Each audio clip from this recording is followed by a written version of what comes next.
ये हज़रत मौलाना इलियास साहब रहमतुल्लाह अलैह का कमरा आप देख सकते हैं, ये पढ़ सकते हैं आप। इनकी पैदाइश का दिन, तारीख, दिन, अभी ताला लगा हुआ है। इस ताले को खुलवाते हैं और अंदर का नज़ारा इंशाअल्लाह आपको दिखाते हैं। Bayangkan, ada seorang ulama besar, dakwahnya menggerakkan jutaan manusia di seluruh dunia, tapi beliau sendiri hidup dalam kesederhanaan yang nyaris tak punya apa-apa. Assalamualaikum warahmatullahi wabarakatuh. Sahabat semua, di zaman ketika banyak orang berlomba mengejar dunia, ada seorang alim yang justru meninggalkan dunia karena takut kehilangan akhirat. Namanya Maulana Muhammad Ilyas Al-Kandahlawi rahimahullah. Beliau bukan hanya seorang ulama, bukan hanya seorang da'i, tapi contoh nyata kezuhudan yang hidup yang jejaknya masih kita rasakan sampai hari ini. Di video ini, kita tidak hanya akan mendengar sejarah, tapi menyentuh sisi hati dari kehidupan seorang wali Allah yang mengorbankan segalanya demi hidupnya iman umat. Maulana Ilyas lahir di Kandla, India, dari keluarga ulama besar dan terpandang. Ayahnya, Maulana Muhammad Ismail, adalah seorang alim yang disegani, pendidik Quran, dan hidup berkecukupan untuk ukuran zamannya.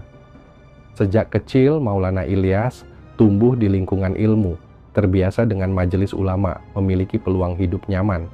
Namun sejak muda ada satu hal yang berbeda dalam hatinya. Beliau sering merenung melihat umat Islam di India, masjid sepi, sholat ditinggalkan, ilmu agama hanya milik segelintir orang, dan sejak itulah dunia perlahan menjadi kecil di matanya, sementara akhirat menjadi tujuan hidupnya. Sahabat semua, zuhud bukan berarti miskin. Zuhud adalah dunia ada di tangan, tapi tidak di hati. Maulana Ilyas mampu hidup lebih layak, namun beliau memilih rumah sederhana, pakaian biasa, kehidupan yang jauh dari kemewahan. Beliau pernah menyampaikan makna yang dalam. Jika hati terlalu sibuk dengan dunia, maka dakwah akan kehilangan ruhnya. Karena itu sejak awal, beliau menahan diri dari kenikmatan, melatih jiwanya dengan kesederhanaan, membiasakan hidup secukupnya. Dalam keseharian, Maulana Ilyas mengenakan pakaian yang sama berulang kali. Tidak peduli terlihat lusuh atau sederhana. Tidak memperbaiki pakaian selama masih bisa dipakai. Soal makanan, beliau tidak memilih. Seringkali hanya roti kasar, sayur sederhana, air putih. Beliau tidak mengeluh, tidak meminta lebih. Beliau berkata, perut kenyang bukan tujuan hidup, yang penting hati kuat untuk sujud.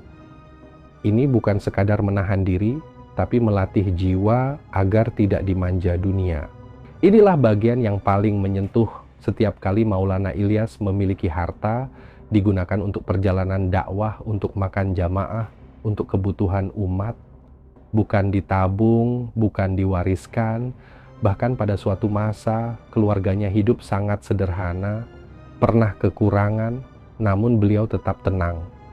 Ketika ada yang menegur, mengapa tidak sisakan untuk keluarga? Beliau menjawab dengan keyakinan, Allah yang menjamin rezeki keluarga. Tugasku adalah menunaikan amanah dakwah. Inilah zuhud tingkat tinggi, percaya penuh kepada Allah tanpa sandaran dunia. Padahal, gerakan dakwah yang beliau hidupkan menyebar ke berbagai negeri.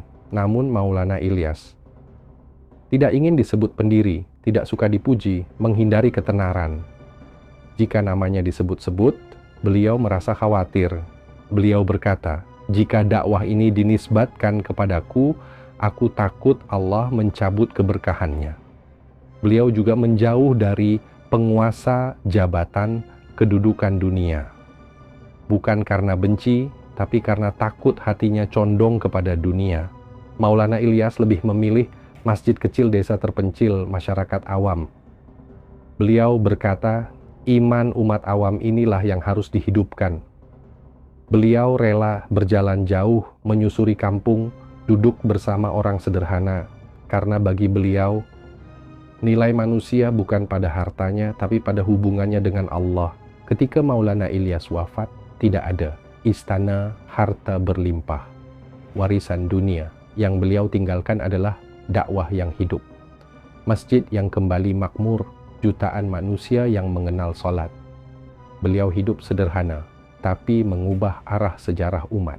Sahabat semua, kezuhudan Maulana Ilyas mengajarkan kita, dunia jangan dikejar berlebihan. Keikhlasan adalah kekuatan dakwah. Harta tidak dibawa mati, amal yang menyelamatkan. Orang besar bukan yang punya segalanya, tapi yang rela meninggalkan segalanya demi Allah. Semoga kisah ini menggerakkan hati kita, menguatkan iman, menjadikan dunia kecil di mata kita. तो दोस्तों फाइनली हम पहुंच चुके हैं। ये गेट है मस्जिद का। इस मस्जिद से आपको अंदर एंटर करना पड़ेगा और यहाँ से जैसे ही आप अंदर जाओगे मेहराब की तरफ, तो आपको जो दाईं तरफ है मस्जिद के अंदर ही देख सकते हैं आप, ये मस्जिद की है अंदर। और यहाँ से ये देखे सामने, ये हज़रत मौलाना इलियास साहब रहमतुल्लाह अलैह का कमरा आप देख सकते हैं। ये पढ़ सकते हैं आप। इनकी पैदाइश का दिन, तारीख दिन, अभी ताला लगा हुआ है। इस ताले को खुलवाते हैं और अंदर का नज़ारा इंशाअल्लाह आपको दिखाते हैं। तो दोस्तों देखिए कमरा खुल चुका है, आप अंदर से देख सकते हैं। अल्लाह अकबर। दोस्तों देखिए बिल्कुल कितनी छोटी सी जगह है, जितनी कब्र की जगह होती है ना, बस इस कमरे में रहे हजरत। इस कमरे में जब तक सहारनपुर रहे आप, जब तक आपने पढ़ाया है, इस कमरे में रहे। ये जो भाई हैं इन्होंने कहा हमें कि थोड़ी देर आप भी इस कमरे में बैठ जाओ। हम बैठे और बहुत अच्छा महसूस हुआ। बरकतें तमाम जो इसके अंदर छिपी हुई हैं कमरे के। हजरत जी जगह देखिए, हजरत जगह देखिए आप कि कितनी छोटी सी जगह है। वाकई अल्लाह वालों की जिंदगी बड़ी अजीब होती है। इस छोटी सी जगह में तमाम जिंदगी हजरत गुजार के चले गए।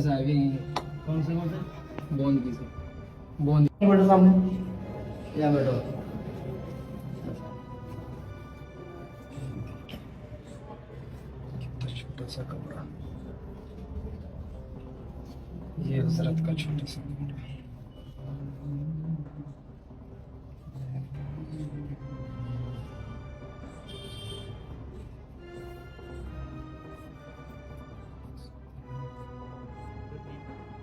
Jika video ini bermanfaat, silakan like, share, dan subscribe agar kisah-kisah penuh hikmah seperti ini terus sampai ke banyak hati. Wassalamualaikum warahmatullahi wabarakatuh.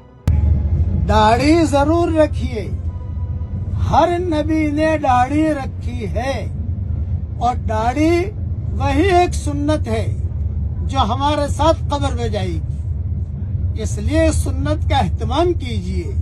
अल्लाह ताला हम सबको अमल करने की तौफीक अता फरमाए। आमीन।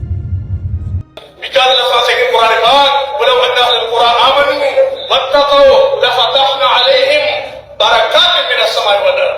अल्लाह फरमाते हैं अगर ये गांव वाले, शहरों वाले ईमान ले आए और अमल सालेह कर दे, फिर पर जमीन आसमान के बरकतें